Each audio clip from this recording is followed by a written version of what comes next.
លោកត្រាំពន្យាពេលកំណត់ការហាមឃាត់ TikTok ដល់ថ្ងៃទី16 ខែធ្នូជាមួយនឹងកិច្ចព្រមព្រៀងចុងក្រោយជិតមកដល់ប្រធានាធិបតីអាមេរិកលោក Donald Trump បានចុះហត្ថលេខាលើបទបញ្ជាប្រតិបត្តិដែលអូសបន្លាយរហូតដល់ថ្ងៃទី16 ខែធ្នូជាថ្ងៃផុតកំណត់សម្រាប់ប្រតិបត្តិការ TikTok របស់អាមេរិកត្រូវបំបែកចេញពីការគ្រប់គ្រងរបស់ម្ចាស់ចិនជាមួយនឹងការបរាជ័យក្នុងការធ្វើដូច្នេះនាំឲ្យមានការហាមឃាត់លើមូលដ្ឋានសន្តិសុខជាតិ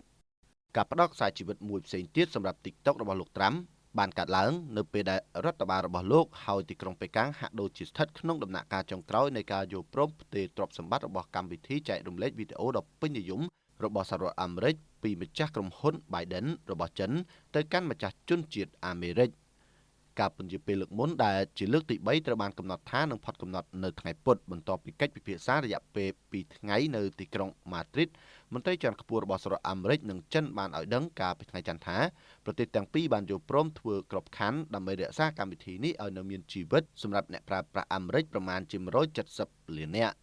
លោកត្រាំគ្រោងនឹងជួបជជែកជាមួយប្រធានាធិបតីចិនលោកស៊ីជីនពីងនៅថ្ងៃសុក្រប្រធានាធិបតីអាមេរិកបានឲ្យដឹងនៅព្រឹកថ្ងៃអង្គារនេះថាកិច្ចព្រមព្រៀងមួយត្រូវបានឈានដល់រួចហើយដោយសារតែយើងមានក្រុមហ៊ុនធំៗជាច្រើនដែលចង់ទិញវារ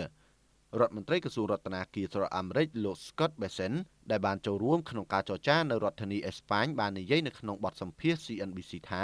លោកត្រាំនិងលោកស៊ីនឹងយល់ព្រមលើកិច្ចព្រមព្រៀងចុងក្រោយក្នុងអំឡុងពេលការហៅទូរស័ព្ទនាពេលខាងមុខ